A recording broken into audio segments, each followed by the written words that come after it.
Bonjour à tous, bienvenue à Deux Fiscalistes, un podcast. Aujourd'hui, je suis avec le seul, l'unique. J'attendais l'authentique aussi. Bon, Professeur Reggie. Puis aujourd'hui, c'est un sujet qui tient excessivement à cœur à Réginald. Oui. Ça fait des mois qu'il m'en parle. J'ai des restrictions sur ce que je peux dire en ce moment. On parle de déduction d'intérêt. Mais honnêtement, à mon sens, à moi, c'est quand même simple. Tu sais, l'intérêt, c'est simple. Je paye de l'intérêt, je déduis l'intérêt dans ma déclaration d'impôt. Pourquoi est-ce qu'on en parle pendant une heure? Eh bien, parce qu'il y a beaucoup d'informations présentement qui circulent sur les intérêts en impôts et surtout comment les déduire. Et c'est quelque chose qui... Il y a certaines informations que j'entends, que je dis, c'est pas tout à fait juridique, c'est pas tout à fait véridique, c'est beaucoup plus nuancé et ça mérite d'être éclairci avant que n'importe qui commence à faire n'importe quoi et se ramasse avec des belles cotisations fiscales de l'ARC ou de Revenu Québec. Fait que c'est pour ça que je pense que c'est assez important parce que ce n'est pas aussi simple que ça que je prends des intérêts et je les déduis dans mes déclarations de revenus. Il y a quand même certaines règles à, à- à respecter. OK. Mais ultimement, je veux dire, qu'est-ce qui est plus compliqué que ça? Tu sais, tu dis, c'est pas si simple que ça. Il faut que je respecte des règles. Le premier enjeu, puis le premier élément à garder en tête par rapport à l'intérêt, c'est quoi? Ben, justement, c'est quoi un intérêt sur une dette ou quoi que ce soit?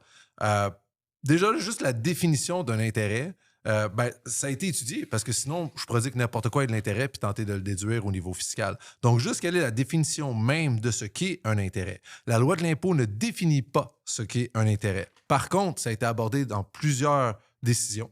Donc dans la jurisprudence. On parle de Shell Canada, Sherway Center, Miller contre la Reine, etc.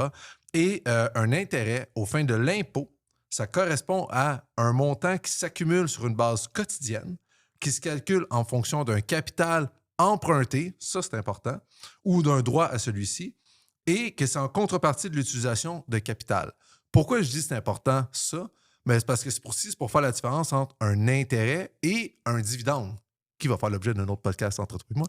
Mais juste, un dividende, c'est un rendement sur une action.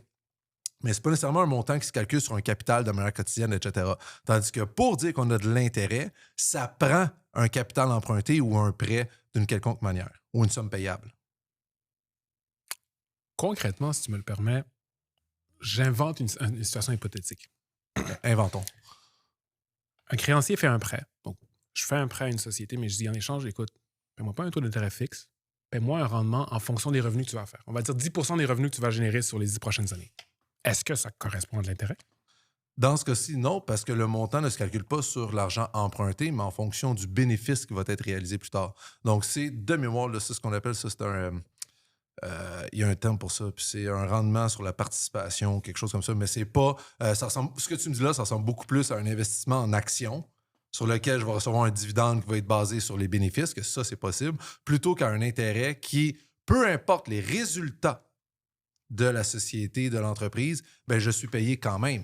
Dans ta situation, si l'entreprise est à perte, techniquement, je n'aurais pas de montant qui me serait payable. Donc, ce n'est pas un intérêt. Un intérêt, c'est payable no matter what. Sans égard, excusez, j'ai oublié, en ce moment, il y a bien des contestations de la loi. Fait que ça, qui sont payables, peu importe la situation. OK. Donc, est-ce qu'on peut aller jusqu'à dire que pour qualifier un montant d'intérêt, c'est une question de fait?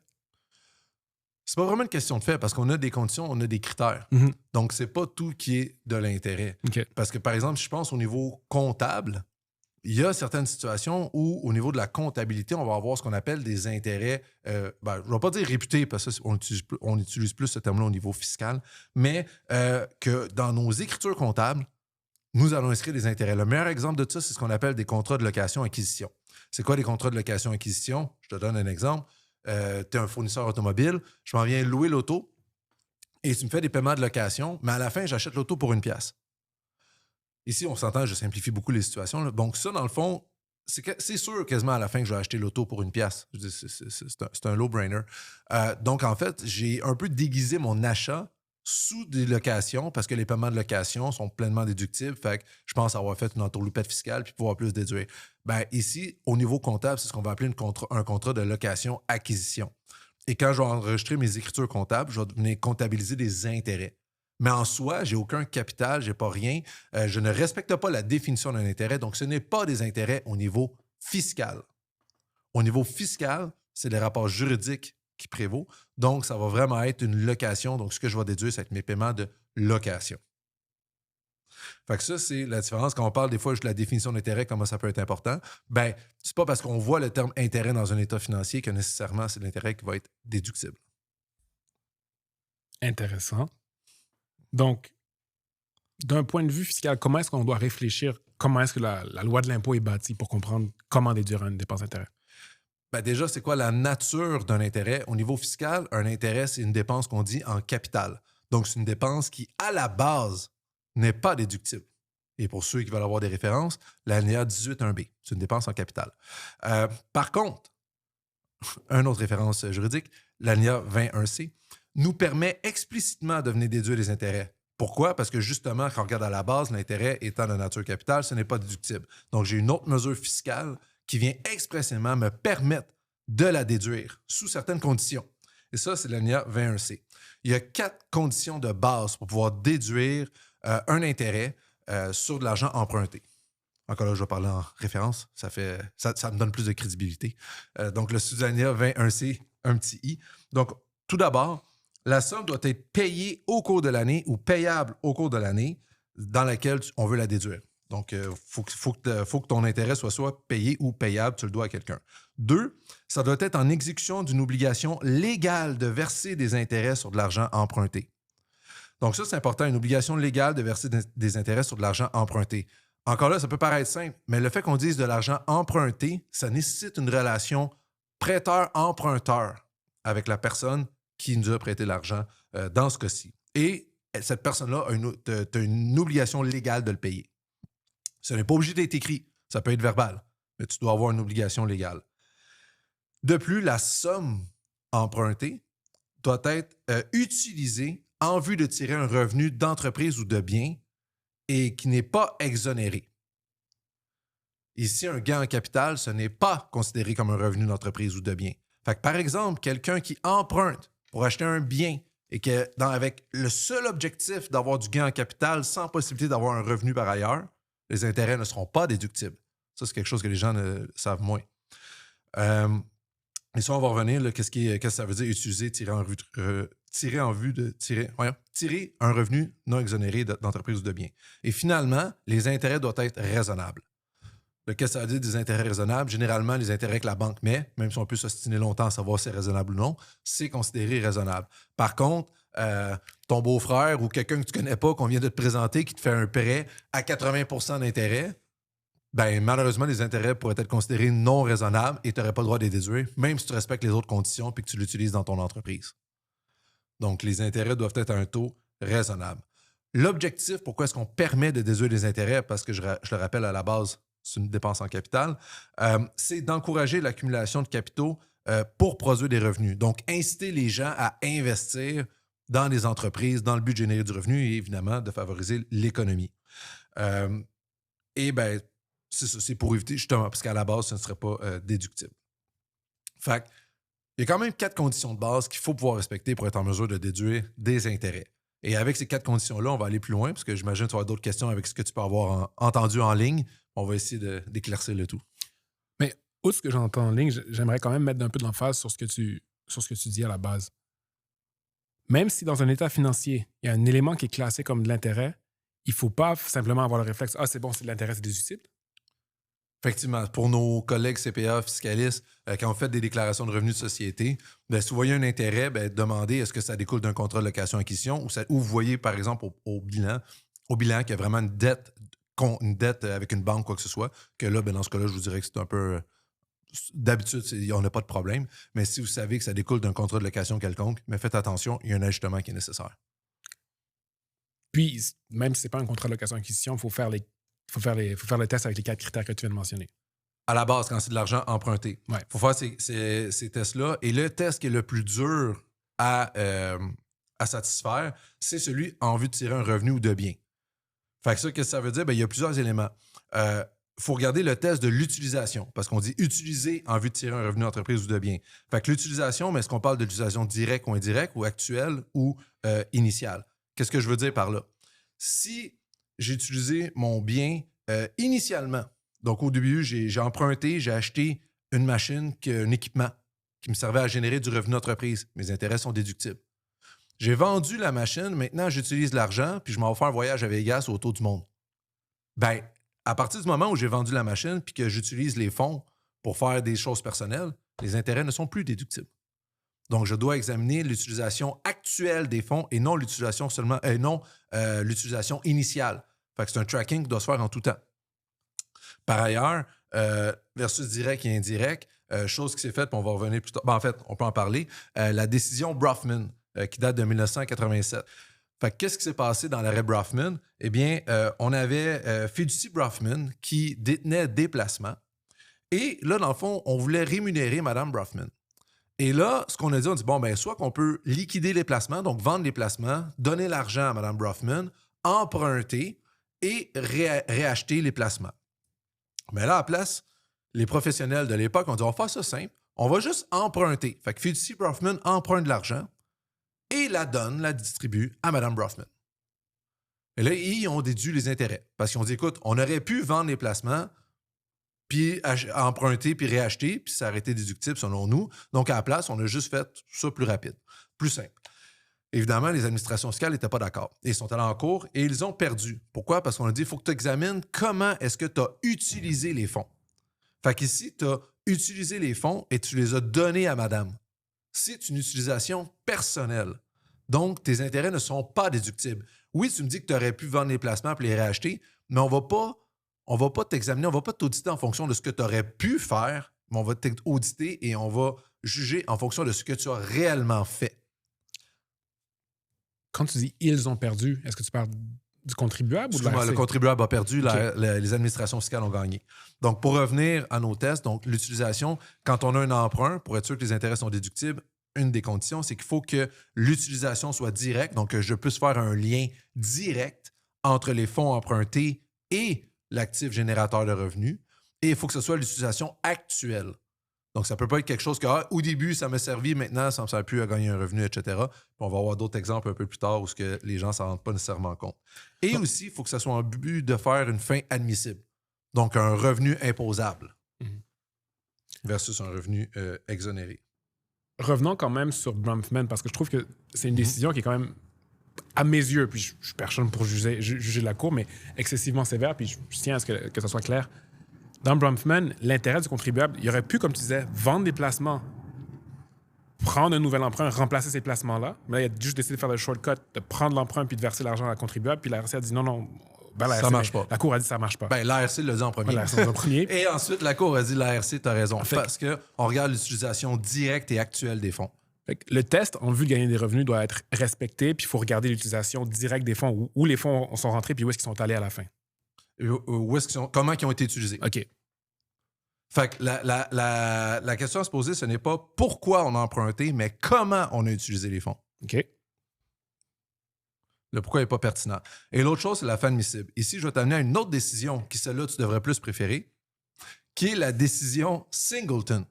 La décision Singleton, c'est un avocat. Toutes les planifications fiscales les plus agressives, c'est des avocats. Non, c'est pas vrai, je fais attention. Je ne vais pas me mettre dans le trouble. Heureusement, Marjorie n'est pas là pour se défendre, fait que je peux parler. Donc, la décision Singleton, qu'est-ce qui est arrivé? Ben, c'est clairement un avocat qui était au courant de la décision de l'arrêt Brofman. Donc, c'était un avocat qui était associé d'une société de personnes. Et lui, ce qu'il a fait, ben, c'est justement, il a dit, il s'est fait racheter ses parts de sa société de personnes, 300 000 $. Il a acheté une maison. C'est une décision de 2001, j'ai oublié de le dire, qui s'est rendue à la Cour suprême. Donc, il s'est fait racheter ses parts, 300 000 $. Il a acheté sa maison. Ensuite, il est allé emprunter l'argent et il a réacquis des parts dans la société de personnes. Fait que lui, il a vraiment dit, écoutez, vous voulez avoir une utilisation directe et actuelle? Pas de trouble. Je reprends mes billes de ma société de personnes, j'achète ma maison, c'est mon argent personnel, ça, c'est à moi. J'ai réemprunté puis tout, je me suis fait rembourser la valeur de mes parts. J'emprunte et je rachète mes parts. Fait qu'il dit comme ça, j'ai utilisé directement mon emprunt pour acheter des parts dans une entreprise qui me sert à générer du revenu d'entreprise. Mes intérêts sont déductibles. J'ai une utilisation directe et j'ai une utilisation actuelle et j'ai une fin admissible dans le but de gagner un revenu. Et évidemment, l'ARC a fait comme non, ça marche pas là, parce que en fait, tu as juste remplacé ton capital, puis ton capital, ultimement, il n'y avait pas de dette au début. Bref, l'ARC n'était pas d'accord avec la décision. Ici, le juge a dit, ben écoutez, il n'y a pas de trompe-l'œil. Il n'y a personne qui a essayé de faire une fausse représentation de la réalité ou quoi que ce soit. Il faut regarder les rapports juridiques. Dans les rapports juridiques, on voit vraiment qu'il s'est fait racheter ses parts. Il a acheté sa maison. Fait que ici, ce que la Cour disait, c'est qu'il ne faut pas regarder la réalité économique, mais il faut regarder les rapports juridiques. Quand il n'y a pas de trompe-l'œil, quand il n'y a pas eu de fausse représentation. Les rapports juridiques étaient clairs. La société de personnes a racheté les parts de Maître Singleton, il a acheté sa maison, il a emprunté, il a acheté les parts avec. On est correct. Donc, il faut donner effet au rapport juridique. Et il disait, dans le fond, refuser les intérêts, ça ne ferait pas de sens parce que dans le Bronfman, vous avez donné, ça, il ne disait pas ça dans cette décision-là, mais quand tu regardes l'ensemble, dans le Bronfman, vous avez refusé la déduction des intérêts parce que vous avez dit qu'il n'avait pas utilisé l'argent directement pour acheter des placements, alors qu'il aurait pu le faire. Et là, ici, c'est ce que la personne a fait. Puis vous venez dire, non, mais la réalité économique, c'est qu'il a emprunté pour s'acheter une maison. Donc ici, vous venez aussi... Vous parlez des deux bords de la bouche, là, l'administration fiscale. À un moment donné, décidez-vous. Et ce jugement-là a été en faveur du contribuable. OK. Donc, c'est Matt Singleton qui a gagné. Et depuis ce temps-là, ben, cette décision-là, elle est souvent utilisée lorsqu'on parle de déductibilité des intérêts. Et elle est utilisée dans la fameuse mise à part de l'argent. C'est là-dessus que ça se base, la mise à part de l'argent, pour nous dire que c'est déductible. Et même l'ARC a reconnu que cette décision-là était acceptable et que la mise à part de l'argent était aussi acceptable, mais on va revenir plus tard à mise à part de l'argent. OK. Dans un contexte, par contre, où il n'y a pas d'emprunt, mais il y a émission d'un billet. Donc, une société émet un billet à payer ou une fiducie émet un billet à payer. Est-ce que les intérêts sont déductibles? En fait, le meilleur exemple, je vends un bien, puis en échange, il y a un billet à payer qui m'est émis. Ben là, ici, c'est intéressant parce que là, c'est différent. Je sais que ça peut être... On peut dire qu'on gosse ses virgules, mais ici, étant donné qu'on émet un billet à payer et que ce n'est pas une relation prêteur-emprunteur, techniquement, le sous-alinéa 21C, un petit i, ne pourrait pas s'appliquer parce que je n'ai pas de l'argent emprunté, je n'ai pas ma relation prêteur-emprunteur. Ici, j'ai plus une relation vendeur-acheteur. Donc, je te vends mes actions et tu as une balance de prix de vente, donc où tu me dois de l'argent, on émet un billet ou quoi que ce soit, donc tu me dois de l'argent. Fait que ça, c'est une somme en fait, on va dire que ça, c'est une somme payable. Fait que c'est pas exactement les mêmes conditions. C'est plus le petit i qui s'applique, c'est le 2 petits i. La bonne nouvelle, il y a juste un petit i, deux petits i, on arrête ça là après. Fait que celui qui s'applique, c'est le 21C, 2 petits i. Qui, lui, les conditions vont dire, il faut que tu aies une somme payable, donc une relation vendeur-acheteur, pour un bien acquis. Donc, il faut que tu acquières un bien. Petite nuance, on va revenir tantôt. En vue de tirer un revenu d'entreprise ou de bien, à l'exception d'un revenu exonéré. Fait que tu peux aussi déduire les intérêts quand quelqu'un émet un billet à condition de respecter ces 3 conditions-là. Donc, en termes de relation prêteur-emprunteur, il faut même faire une nuance entre même transaction. Je t'achète un bien, je m'en vais à la banque financer la transaction, puis je te donne l'argent. Là, à ce moment-là, je t'avais un CMTI, puis tu l'écris des tests normaux. Mais si jamais toi, tu me dis, OK, c'est bon, tu me paieras plus tard, puis je t'en dis, si j'ai parfait, je t'ai mis un billet pour te dire, je te dois vraiment cet argent-là, il y a une nuance. Je ne dois pas le penser de la même manière. Dans les deux sens, ici, étant donné qu'il y a eu une vente d'un bien, les intérêts devraient être déductibles. Mais il peut y avoir des nuances. J'ai quelques exemples tantôt pour toi si jamais on a le temps. Et boy. Je disais que c'était simple au départ. Hein. Là, on rentre dans les exemples. Ça va, plus, ça va arrêter de frapper l'imaginaire. Les gens vont plus se sentir visés, je te le garantis. OK, regarde. J'emprunte dans le but de tirer un revenu. Moi, j'emprunte pour cotiser dans mes réaps dans mes CELI. On s'entend. J'emprunte dans l'objectif de tirer un revenu. Je vais avoir des revenus dans mon réap et dans mon CELI. Je peux déduire mes intérêts. J'emprunte à la banque. C'est une vraie relation d'emprunteur. Tu n'es pas allé voir Sherlock, tu n'es pas allé voir un prêteur privé. Non, vraiment. Tu as le droit d'aller voir en passant. C'est déductible pareil. C'est pas parce que c'est un prêteur privé que c'est pas déductible. En autant que les intérêts, le taux d'intérêt est raisonnable. Non, tout est clean. J'ai été à la banque, ils m'ont octroyé un prêt, c'est correct, j'ai passé au crédit. Une fois de temps, ça m'arrive. Ça t'arrivait? Non, c'est vrai. Puis je prends cet argent-là, je le mets dans mes REER. Je peux déduire mes intérêts. Examinons les conditions. Fait que si on le reprend, la somme est payée ou payable au cours de l'année. Des intérêts. Check. Oui. C'est une obligation légale de rembourser de l'argent emprunté. Check. Oui. Taux de la banque. Taux raisonnable. Ouais. Check. Oui.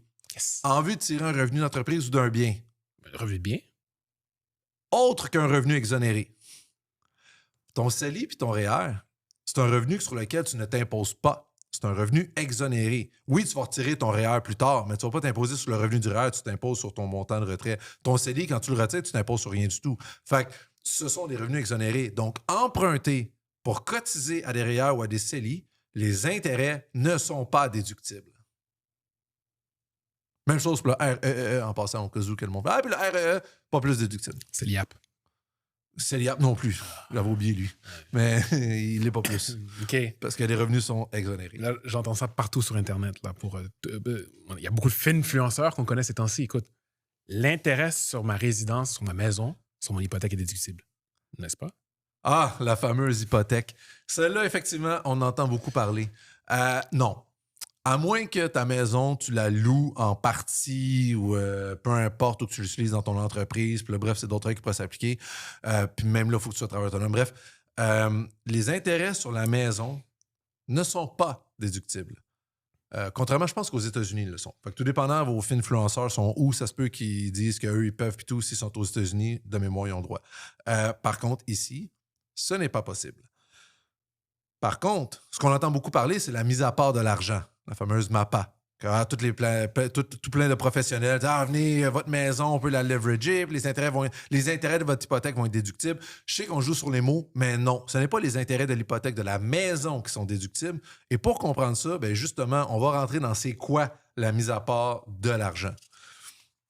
Fait que la mise à part de l'argent on va faire ça simple, nos fameux médecins. On va prendre un médecin travailleur autonome. Et ici, c'est important, travailleur autonome. Quelqu'un d'incorporé, la mise à part de l'argent ne s'applique pas. Là, oui, certains fiscalistes peuvent vous dire comme « Ah oui, il y a une manière de le faire avec une Inc. » On pourra en rejaser. Si jamais il y en a qui veulent venir ici en jaser avec moi, je trouve pas que c'est ça. Moi, je trouve que les risques, je trouve que c'est plus risqué.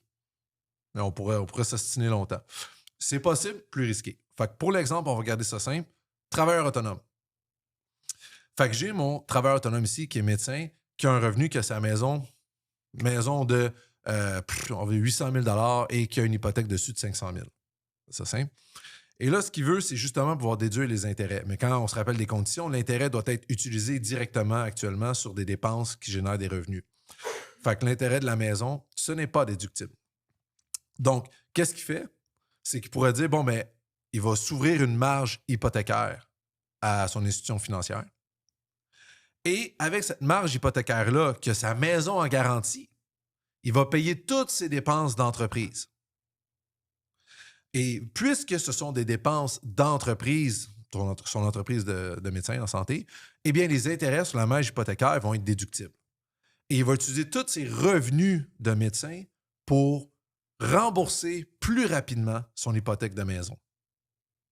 Fait que là, arrêtez de payer pour des formations pour savoir c'est quoi la mise à part de l'argent, vous venez de le savoir. C'est ça, la mise à part de l'argent. Fait que j'ouvre une marge hypothécaire, je paye mes dépenses d'entreprise, je prends mon revenu et je claire mon hypothèque plus rapidement.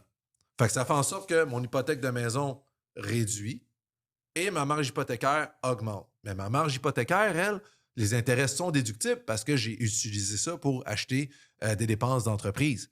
Mais les intérêts sur ma maison continuent de ne pas être déductibles. C'est juste que j'ai clair plus rapidement, fait que j'en ai moins à payer. Fait que ce n'est pas les intérêts de la maison qui deviennent déductibles. Fait que ça, on va régler ça en partant. Et là, quand on regarde ça, on respecte nos 4 critères de 20, 1C, un petit I. Qu'est-ce qui se passe si médecin, il y a un mois ou deux, il n'y a pas assez de flux de trésorerie ou il n'y a pas assez d'argent qui rentre pour payer, on va dire, un voyage, puis qu'il utilise la même marge de crédit hypothécaire pour payer ce voyage-là en question? C'est problématique parce que là, il vient de contaminer une partie des intérêts de sa marge de crédit hypothécaire. Fait que la marge de crédit hypothécaire, pour faire ça simple, il faut qu'elle reste 100% business. Entreprise. Il ne faut pas qu'elle soit utilisée personnellement pour les voyages, pour faire quoi que ce soit, ou acheter l'épicerie ou peu importe. Il faut que tu mets les dépenses d'entreprise là-dedans. Donc, ça prend des personnes très disciplinées. Puis on va rentrer justement, qu'est-ce qui peut prendre ça? Les travailleurs autonomes, que ce soit médecins, dentistes, entrepreneurs, etc. Dès que tu es travailleur autonome, tu peux. Salarié, malheureusement, peut-être à commission, mais il faudrait que tu aies des dépenses de commission très importantes. Là. Je vois même pas. C'est ça, on oublie ça. Fait que des travailleurs autonomes, ça peut fonctionner. Des propriétaires locatifs. Donc, si j'ai un duplex libre d'hypothèque, puis j'ai une maison avec une hypothèque, je pourrais faire cette stratégie-là. Maintenant, ce que les influenceurs ne vous disent pas, les inconvénients de cette stratégie-là. Je le répète, ça prend quelqu'un de très discipliné. Parce que si la personne, par exemple, ouvre sa marge de crédit hypothécaire, l'autre de ses dépenses d'entreprise prend l'argent de son de son entreprise individuelle, et plutôt que de rembourser son hypothèque de maison, décide de faire des voyages et de se payer plein de choses, puis tu le quittes parce qu'elle a le droit, elle le mérite, ben ça fait en sorte que tu vas garder ton hypothèque haute, puis tu vas avoir ta marge de crédit hypothécaire, à un moment donné, qui va être jammée à cause que ta maison, à un moment donné, sa valeur garantie. Mhm. Tu vas juste te double endetter, ça va pas bien aller tantôt. Ça, c'est le premier risque. Ça prend quelqu'un de discipliné qui comprend ce qu'il a à faire. 2, il faut aussi que ton entreprise ait des dépenses assez importantes. Tu sais, ton duplex, je comprends, tu vas tout mettre des dépenses sur la marge hypothécaire et tu vas prendre les revenus pour payer ton hypothèque de maison, mais à partir du moment où tu n'as plus de dette sur un immeuble, ben, tu as l'entretien annuel, les assurances, les impôts fonciers, mais tu n'auras pas 100, 200, tout dépendant du type d'immeuble, mais tu n'auras pas nécessairement des 50, 60, 70, 100 000 $ de dépenses. 3, les banques connaissent la stratégie, mais il faut que tu aies un bon banquier pour la mettre en place parce qu'ils ne sont pas tous confortables. Je me souviens, il y a quelques années, j'avais appelé une institution financière, puis je suis comme, je vais avoir des informations là-dessus. Tu sais, je faisais ma maîtrise, je venais d'apprendre ça, j'avais vu sur un site de la banque qui faisait ça. Puis je suis comme, je veux savoir comment ça fonctionne, puis tout. Puis la personne au bout du ligne m'a quasiment accroché un ligne au nez parce qu'elle pensait que j'appelais pour frauder, puis elle disait, non, nous, on fait pas ça. Je dis, ben non, j'y vais checker sur ton site web, c'est marqué que vous le faites. Puis là, OK, ben non, on fait pas ça en succursale. Je dis, OK, c'est n'importe quoi. Fait que faites attention, c'est pas tout le monde qui sait exactement. Et aussi, le plus important, si tu claires ton hypothèque de maison, assure-toi de c'est quoi tes pénalités en cas de remboursement anticipé. Parce que ça peut. Ça aussi, carrément, c'est monétaire, ça peut te coûter assez cher. On se rappelle, c'est non déductible. Fait il y a quand même 4 inconvénients importants à considérer. Donc, avoir quelqu'un de discipliné. 4-5. Avoir quelqu'un de discipliné. Avoir une bonne profitabilité et des bonnes dépenses dans l'entreprise. S'assurer d'avoir un banquier qui connaît qui connaît la stratégie qu'il est capable de faire. Puis attention aux pénalités pour les remboursements anticipés. Un fiscaliste peut vous dire comment ça fonctionne, ce que je viens de faire. Mais à part faire un mémo, c'est pas lui qui va mettre ça en place, c'est le banquier. Et l'individu qui va gérer sa marge. Oui, et l'individu après qui est pogné avec ça, fait qu'il faut qu'il comprenne comme du monde ce qu'il fait. Exact. Super intéressant. Merci de nous éviter de payer pour avoir des cours payants juste pour ça. Est-ce qu'il y a d'autres planifications de ce genre qu'on devrait... Parce que l'on parlait des travailleurs autonomes, qu'est-ce qui se passerait pour des salariés? Y a-t-il quelque chose d'intéressant? Oui, puis ça, je vais avouer que c'est un étudiant qui me l'a appris, cette manœuvre-là. La manœuvre de Smith. Donc, c'est quoi la manœuvre de Smith? Encore là, ça ressemble à la mise à part de l'argent. On prend pour hypothèse qu'on a Jerry, qui est salarié, et pour studio, bien entendu, la place qui nous héberge. Merci beaucoup, d'ailleurs. Fait que tu as Jerry qui est employé. Il a sa maison, à 800 000, hypothèque de 500 000. Donc, tu vas voir ton banquier et tu demandes d'ouvrir encore une fois une marge de crédit hypothécaire. Et tu l'informes que dès que tu payes sur ton hypothèque normale de maison, tu veux que lui prenne le même montant, le paye le capital, tu veux que lui prenne le même montant sur ta marge de crédit hypothécaire et l'investisse. Par exemple, dans le marché boursier. Donc, ce que ça fait... Hors hors CELI. Hors CELI, oui, définitivement. Des placements non enregistrés. Et là, ce que ça fait, eh bien, ça va faire en sorte que, admettons, ton hypothèque est à 500 000, tu vas voir ta marge de crédit, tu vas toujours avoir une dette de 500 000. Tu payes 10 000, ton hypothèque descend à 490 000, oups, ta marge hypothécaire augmente de 10 000, puis tu as investi. Donc, les deux ensemble, ton hypothèque est toujours à 500 000. Mais au fur et à mesure que tu rembourses ton hypothèque, tu investis dans le marché boursier et tu as emprunté pour ça avec ta marge de crédit hypothécaire. Et ça fait en sorte que tes intérêts sont déductibles parce qu'ils ont été utilisés pour générer un revenu de bien, des actions, par exemple, de Microsoft, peu importe. Je ne vous dis pas dans quoi investir, je vous dis juste, c'est un exemple. Fait qu'encore là, cette stratégie-là, beaucoup plus simple, peut s'appliquer à n'importe qui. Encore là, il y a des inconvénients. Ça prend, encore une fois, quelqu'un de discipliné. Parce que là, tu vas avoir ton hypothèque plus une marge de crédit hypothécaire. Si quelqu'un décide de prendre la marge de crédit hypothécaire pour aller à Vegas, ben c'est plate, tu viens de contaminer ta marge de crédit hypothécaire. Tes intérêts ne vont pas être tous déductibles. Il faut faire un prorata, ça va être le bordel, ça ne sera pas le fun. Et bref, tu ne veux pas avoir un vérificateur qui se mette le nez là-dedans. Autre chose, tu te mets aussi à une dépendance au risque du marché. Fait que quelqu'un qui ne dort pas bien la nuit parce que le pétrole a augmenté puis les actions ont baissé, pas une stratégie pour toi. Parce que s'il y a une crise économique, une crise boursière, puis que tous tes placements descendent, ben là, tu as quand même 500 000 $ d'hypothèque, puis ça n'a pas bougé, puis tu as la même source de dette. Et si tes rendements ne suffisent pas à payer les intérêts, ben là, de ta poche, tu dois payer les intérêts sur ta marge de crédit hypothécaire aussi, qui peuvent être plus élevés que ton hypothèque normale. D'habitude, c'est variable, puis etc. Donc, il y a quand même le risque du marché qui s'applique, il faut être au courant. Et encore là, avoir un excellent banquier qui comprend ce que vous voulez faire. Puis un excellent planificateur financier aussi qui est capable planificateur financier ou conseiller financier qui est capable de nous expliquer les risques. Parce que comme tu le dis, d'un point de vue financier, c'est risqué comme manœuvre, il faut bien savoir dans quoi on s'embarque. Là. C'est ça. Notre objectif, c'est risqué. Il y a des risques, il faut être conscient des risques, s'assurer qu'on dort bien avec. Oui. Il n'y a rien qui vaut avoir une mauvaise nuit. D'accord avec toi. Mais tout ça Sauf pour des dire... bébés. Tout à fait. Ou des chats ou des chiens, ça dépend de ses intérêts. Mais bon, évidemment, notre objectif ici, c'est pas de vous conseiller de faire cette manœuvre-là, c'est de vous informer sur le fait que c'est possible de déduire les intérêts. Tu as un bon point, parce que si je suis pas en train d'encourager les gens comme aller faire la mise à part de l'argent, aller faire la manœuvre Smith, non. En ce moment, il y a beaucoup d'informations qui sont véhiculées là-dessus. Je veux simplement ramener les pendules à l'heure, ramener l'heure juste. C'est pas tout rose, il y a des risques. Soyez au courant, sachez dans quoi vous vous embarquez. Puis après ça, si vous voulez y aller, be my guest. Super. Donc, autre situation, écoute, j'ai un duplex. Il y a une hypothèque sur mon duplex. Je réhypothèque le duplex, puis je prends l'argent pour aller faire un voyage à Vegas. J'ai toujours voulu faire un voyage à Vegas, là.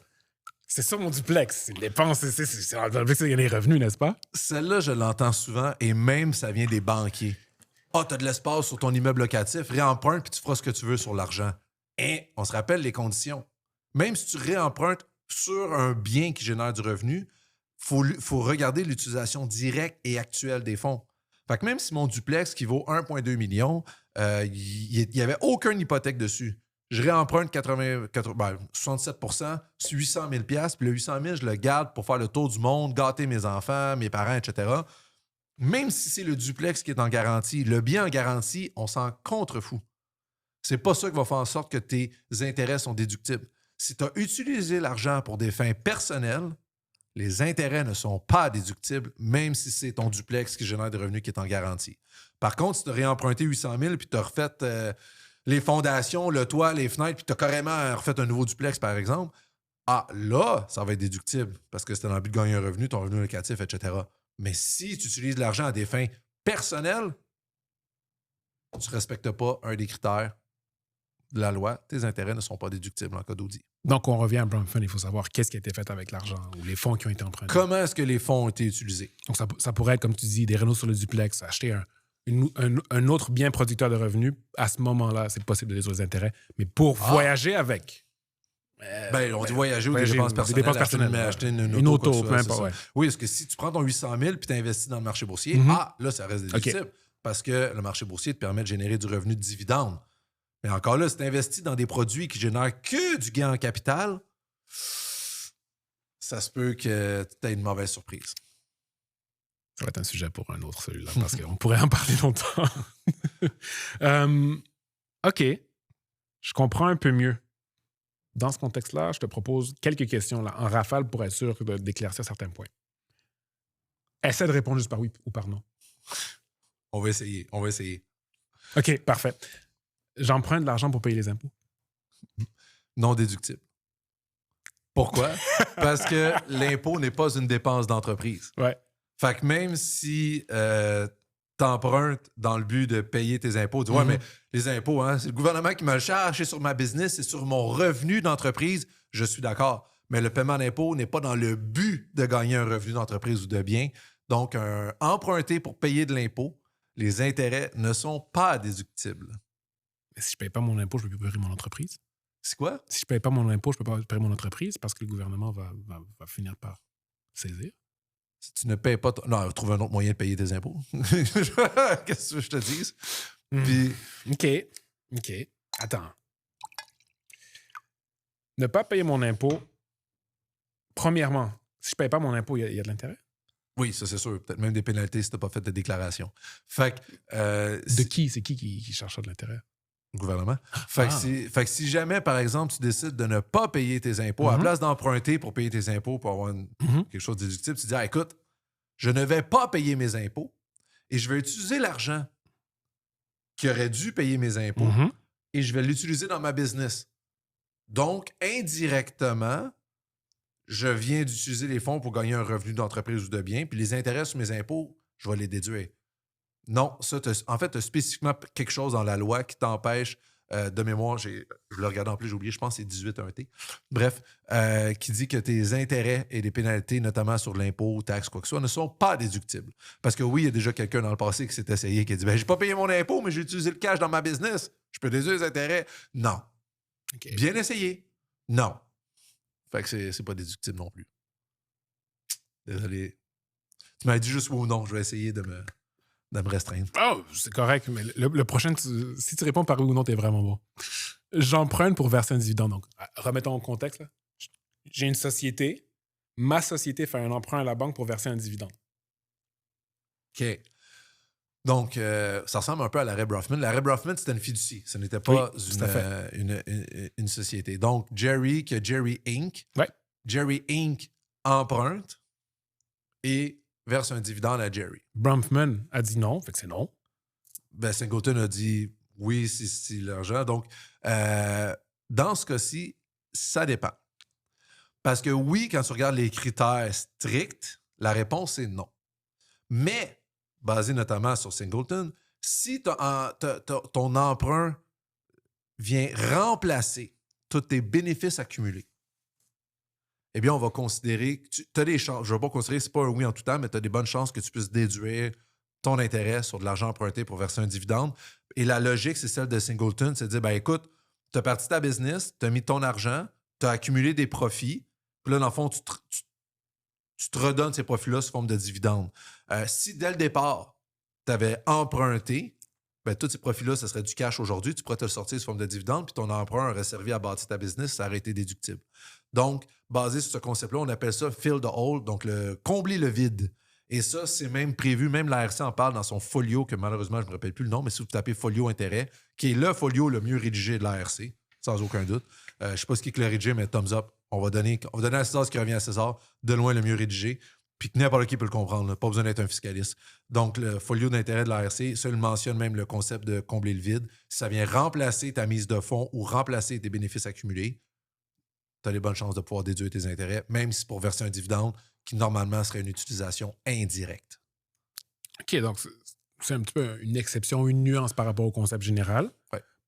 C'est basé sur la décision de Transprairie, si jamais vous voulez aller plus loin que ça. Poussons un peu la donne. Donc, je verse un dividende toujours. J'avais des bénéfices accumulés, mais j'emprunte pas tant qu'à faire. Je fais juste donner un billet à mon actionnaire ou à l'actionnaire, puis je lui dis, je vais te le payer plus tard, mais avec de l'intérêt. OK, donc, toujours, j'ai Jerry qui détient Jerry Inc. Exact. Jerry Inc., plutôt que d'emprunter parce qu'elle ne veut pas avoir des frais de financement, elle décide de verser un dividende. Elle n'a pas le cash, fait qu'elle dit à Jerry, je vais te donner un billet. Exact. Et ce billet-là, je vais mettre de l'intérêt dessus. Je ne paye pas d'argent à la banque, je vais le payer à l'actionnaire tant qu'à faire. Tant qu'à le payer à la banque, je vais le payer à l'actionnaire. Ben oui. Je comprends tout à fait. Déductible. Ici, je peux te répondre sans équivoque. Non déductible. Et là, tu vas me demander comment ça. Avec la banque, ça peut être déductible. J'ai assez de bénéfices. Puis là, tu me dis qu'un billet, je peux pas. Je simplifie la situation. On simplifie. Pourquoi? Eh bien, regardons nos critères. 21C, un petit I, me dit qu'il faut que j'aie une somme payée ou payable. Oui. Dans le but de tirer un revenu d'entreprise ou de bien. Indirectement, si tu avais des profits accumulés, on a dit que c'était respecté. En fait, on considère que c'est respecté. Parfait. Le taux de la banque est raisonnable. Le taux du billet est raisonnable. Parfait. Est-ce que j'ai de l'argent emprunté? Non, tu me dis que c'est un billet. Fait que je n'ai pas une relation prêteur-emprunteur. Donc, je n'ai ici, mes intérêts ne seront pas déductibles selon un petit I. On va aller à deux petits I. On va dire, tu me dis, ouais, Reggie, t'as OK. Un billet, c'est pas une relation prêteur-emprunteur. À la place, on va aller avec une somme payable à deux petits I. Donc, je reviens à mes critères à deux petits I. Est-ce que j'ai une somme payable? Oui. Est-ce que j'ai un taux d'intérêt raisonnable? Oui. Dans le but de tirer un revenu d'entreprise? Oui. Est-ce que j'ai un bien acquis? À deux petits I, une des conditions, je dois avoir acquis un bien. Quand je verse un dividende, je n'ai acquis aucun bien. Fait que mes intérêts ne passent pas à un petit I ni à deux petits I, puis l'ARC le mentionne dans son folio, elle ne fait pas d'exception. C'est non déductible directement, il n'y a rien d'autre. Il n'y a pas de peut-être que, etc. Non déductible. OK. Tu donnes beaucoup de crédibilité avec les un petit et les deux petits. Ah, je sais. T'aimes ça? OK. Même contexte. Jerry détient les actions de Jerry Inc. Il emprunte à la banque. Cette fois-ci, on vient là. J'ai vraiment la société emprunte à la banque. Puis, à la place de verser un dividende, elle rachète des actions qui sont détenues par Jerry. Okay. Le rachat d'actions plutôt versement un dividende. Est-ce que les intérêts sur l'emprunt à la banque sont déductibles? Généralement, oui. Encore là, c'est le même concept que les dividendes parce que tu as de l'argent emprunté et c'est dans le but. Encore là, il faut examiner la même chose, examiner est-ce que l'emprunt vient remplacer la mise de fonds et les bénéfices accumulés de l'actionnaire. Si oui, généralement, tu vas être correct pour déduire les intérêts. Mais c'est une analyse cas par cas. Donc, si je fais un corollaire, je fais un rachat d'actions puis j'ai mis un billet, ça ne sera pas déductible. Mais tu te rappelles, hein, le dividende, si tu empruntes, ça peut être déductible. Ouais. Si c'est un billet, c'est non déductible. Okay. Quand c'est un rachat, si tu empruntes, ça peut être déductible. Quand c'est un billet, ça peut être déductible aussi. Je sais que ça devient mélangeant, mais si tu rachètes des actions et que tu émets un billet avec intérêt, dans ce cas-là, ça peut être déductible. Pourquoi? Là, à un petit I, j'ai pas de l'argent emprunté. Fait que ça passe pas là. Ouais. À 2 petits I, je reviens à mes conditions. J'ai une somme payable avec mon billet, un taux raisonnable, dans le but de tirer un revenu d'entreprise. Ben, mon utilisation indirecte est acceptée avec l'ombre le vide. Un bien acquis. Quand je rachète des actions, la société est considérée achetée de ces actions. Fait que j'ai un bien acquis. Fait qu'ici, l'ARC est d'avis que oui, tu peux déduire les intérêts à condition que ton billet remplace soit ta mise de fonds ou tes bénéfices accumulés. Toujours le concept de combler le vide. Super Donc, simple. c'est facile de dire non, hein? Mais quand tu dis oui, il y a toujours plein de nuances. Oui, c'est ça? exactement. Okay. Le non, il arrive, c'est comme c'est non. Mais le oui, c'est oui, mais. Oui, mais. Tout le temps un oui, mais. Mais c'est ça. Écoute, le dernier point dont on aurait discuté, à mon avis, va être un challenge. Challenge de l'expliquer. Challenge de l'expliquer, c'est quoi? Oui. Donc, je te mets en contexte. Imaginez-vous, j'ai envie d'acheter les actions d'une société. J'ai envie d'acheter les actions de la société de Réginald. Plutôt que faire un emprunt au niveau personnel, je crée une société. Je fais un emprunt à la banque. Avec l'argent de l'emprunt, disons $1 million, j'achète les actions de la société détenue par Réginald. Ensuite, je ne veux pas garder 2 sociétés, ça ne me sert à rien. J'ai comme 2 entités juridiques. Je veux juste les regrouper ensemble, je veux faire une entité. L'intérêt sur mon emprunt pour acheter tes actions, est-ce qu'elle est déductible? Là, t'as carrément expliqué le leverage buyout. Did I? Fait qu'on on va prendre un step back. Fait que là, ce que tu viens d'expliquer, c'est ce qu'on appelle le leverage buyout, et je ne sais pas c'est quoi. Achat par effet de levier, je pense que ce sera en français. Donc, c'est quoi juste cette stratégie-là? Revenons à la base. Pourquoi est-ce qu'on voudrait faire cette stratégie-là? Fait qu'ici, contexte, on veut acheter une entreprise. Tu veux m'acheter Reggie Inc. Ça vaut $1 million. Si Jerry veut m'acheter, il doit payer $1 million. Si tu vas emprunter à la banque $1 million, tu dois rembourser cet argent-là d'une manière ou d'une autre. Sinon, tu auras d'autres problèmes. Donc, pour rembourser la banque, tu as acheté Reggie Inc., tu peux te verser un salaire. On sait que le salaire, le taux d'imposition maximum, 53%. Donc, pour rembourser $1 million à la banque, tu as besoin d'un salaire d'à peu près 2,1 millions, entre 2 et 2,2 millions. Ouais. Là, on s'entend, tu ne le rembourses pas d'un coup. Oui, ça se fait annuellement, mais considérant qu'exemple, tu as besoin d'un salaire pour vivre, plus un salaire pour rembourser ton hypothèque. Et en fiscalité, on utilise toujours les taux maximum, les taux marginaux maximum. Donc, ça veut dire que pour rembourser 1 million, tu as besoin d'à peu près 2,1 millions de salaire. Ça veut dire que pour verser 2,1 millions de salaire, ta business doit générer 2,1 millions de revenus au minimum. Parce qu'elle doit générer ça puis te verser un salaire. Puis là, j'oublie les DAS puis tout qui viennent avec. Fait que ça coûte cher pour rembourser ton 1 million. Tu pourrais dire, Reggie, à la place, je vais payer un dividende. Un dividende, c'est payable. Le taux d'imposition, on va revenir là-dessus dans un autre podcast, mais c'est entre 41 et 49 %. Fait que tu pourrais dire, c'est mieux que 53. Je suis d'accord. Mais pour payer un dividende, il faut que ta société ait fait un profit puis qu'elle ait payé de l'impôt sur ce profit-là. Fait que ultimement, quand tu prends le taux combiné d'un dividende, que ce soit déterminé ou ordinaire, tu es entre 54 et autour de, je pense, de 54 % et 53 %. Fait que tu es proche de la même chose qu'un salaire. Fait que encore là, même si tu veux rembourser 1 million à la banque avec des dividendes, quand tu considères l'impôt dans la société, ça va te coûter, la société va devoir générer à peu près 2,2 millions aussi de revenus minimum pour pouvoir. Ça fait beaucoup, ça fait une énorme pression financière sur la société pour pouvoir rembourser une hypothèque. Fait que comment est-ce qu'on peut optimiser ça? Bien, c'est ce qu'on appelle le leverage buyout. Et là, qu'est-ce qu'on fait à ce moment-là? Ben, Jerry, plutôt que d'acheter directement mes actions, va se créer une coquille, Akiziko. Fait que Jerry va posséder Akiziko. Akiziko va emprunter à la banque. Et après ça, Akiziko va acheter Reggie Inc. Et là, je vais probablement fusionner ou liquider les deux sociétés. Je vais les regrouper. Après la fusion, après le regroupement, on s'entend que les actifs que la Akiziko avait achetés, c'était les actions, qui, dans l'objectif de générer du revenu de bien, ici du revenu de dividende. Oui, fait que là, c'était déductible. Après la fusion, l'actif que j'ai acquis, il n'existe plus.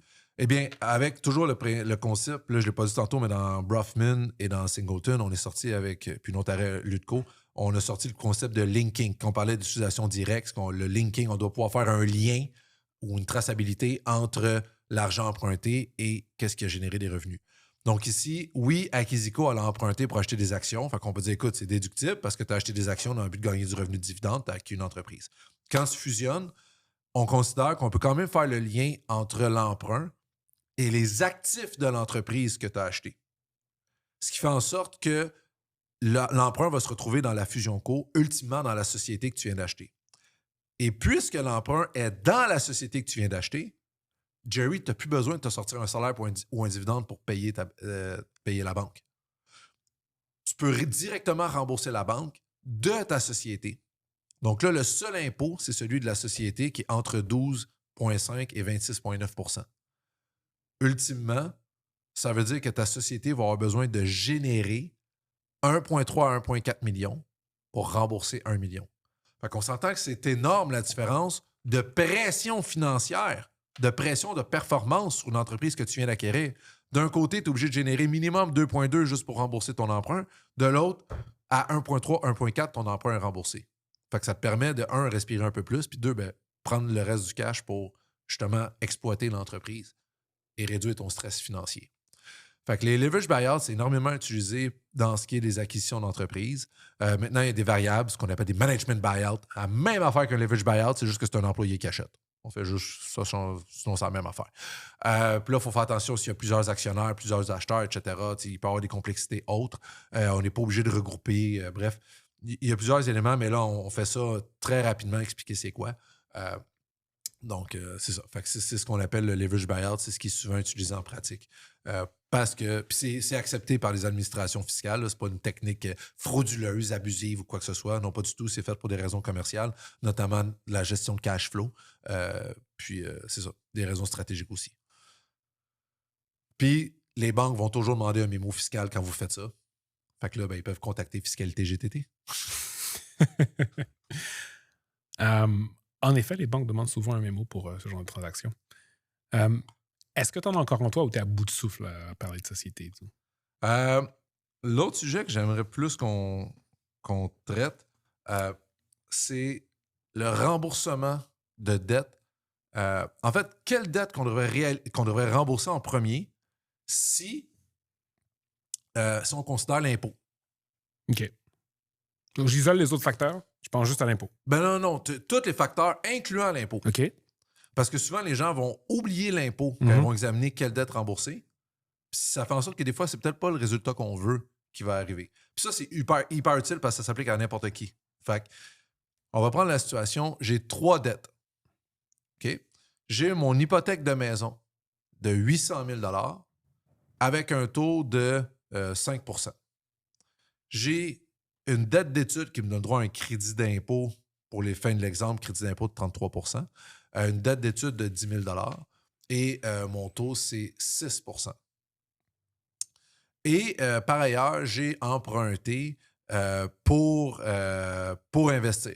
Fait que je suis allé à la banque, j'ai emprunté pour faire des investissements boursiers ou dans une société privée, peu importe, ça n'a pas très, très d'importance. Tout ça pour dire que j'ai emprunté dans un cadre où les intérêts sont déductibles. Pour acheter un immeuble, par exemple, peu importe. Fait qu'ici, j'ai une autre hypothèque de 300 000 $ à 8 %. Fait que je récapitule. Fait que j'avais mon hypothèque de maison qui était à 800 000, 5 %. J'avais ma dette d'études qui était à 10 000, 6 %, sur lequel j'ai droit à un crédit de 33 %, crédit d'impôt. Et j'ai ma dette pour des placements qui, elle, était, j'avais dit combien? 300 000. 300 000, oui. 8 Fait que 300 000 à 8 Vite comme ça. Puis mon taux d'imposition, pour que tu saches, est à 40 Ça peut toujours être utile. Fait que là, je te pose la question, Jerry. Laquelle rembourses-tu en premier? En ignorant l'impôt, 8 ça semble le plus logique. Ben, effectivement, la dette sur les placements est à 8 c'est ta dette la plus élevée. Fait que les gens vont avoir tendance à dire comme, hey, je vais aller rembourser le 8 c'est elle qui me coûte le plus cher. Des gens appartiennent aussi des gens qui vont dire, ah, je vais aller rembourser l'hypothèque dans ma maison parce que c'est elle qui a le montant le plus élevé. Et si on parle d'un pourcentage d'intérêt sur une dette, peu importe le montant de la dette, il faut que tu examines le taux d'intérêt et non le montant quand vient le temps de faire le remboursement. Donc, tu me dis, ben, dette de placement parce que le taux est à 8 et c'est le taux le plus élevé. C'est généralement ce que les gens vont penser. Maintenant, quand on considère l'impôt, ben déjà, il faut que je m'assure que mes taux d'intérêt sont soit avant ou après impôt. Mm-hmm. Fait que le plus facile, moi, je pense que c'est d'y aller après impôt, voir c'est quoi le taux net que ça nous coûte. Ouais. Fait que l'hypothèque de maison, mes intérêts ne sont pas déductibles. Fait que mon 5 me coûte 5 après impôt. Tout à fait. Ma dette d'études, elle me coûte 6 mais j'ai droit à un crédit d'impôt de 33 Qu'est-ce que ça veut dire, ça? Que quand je paye une pièce d'intérêt sur ma dette d'études, j'ai une économie d'impôt de 33 donc de 33 sous. Fait que sur le 6 que je paye de ma dette d'études, j'ai 33 donc 2 qui me permettent de sauver de l'impôt. Fait que mon taux net après impôt, c'est 4 Et finalement, ma dette sur placement, c'est 8 Mais mon taux d'impôt, c'est 40 Fait que sur chaque dollar que je paye sur mon intérêt de ma dette de placement, j'ai 40 donc une économie d'impôt. Une économie d'impôt de 40 sous. Mm-hmm. Fait que sur 8 c'est l'équivalent de 3,2 Fait que mon taux net, c'est pas 8 c'est 8 moins 3,2 Fait que c'est 4,8 Fait que quand je regarde ça, mon hypothèque après impôt, c'est 5 ma dette d'études, c'est 4 ma dette sur placement, c'est 4,8 Ben, dans ce cas-là, ma priorité, ça serait d'aller dans mon remboursement d'hypothèque de maison. Parce que c'est elle qui, après impôt, coûte le plus cher.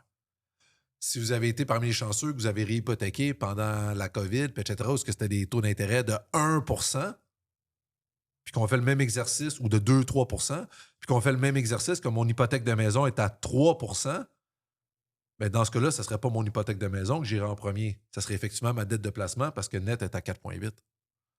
Fait que c'est juste d'essayer de ramener le taux après impôt pour dire lequel qu'on veut favoriser, lequel qu'on veut rembourser en premier. Donc, le concept à prendre en considération ici, c'est, premièrement, tu l'as mentionné, on rembourse la dette qui a le taux d'intérêt le plus élevé, mais il faut prendre en considération l'intérêt qui donne droit à une déduction d'impôt.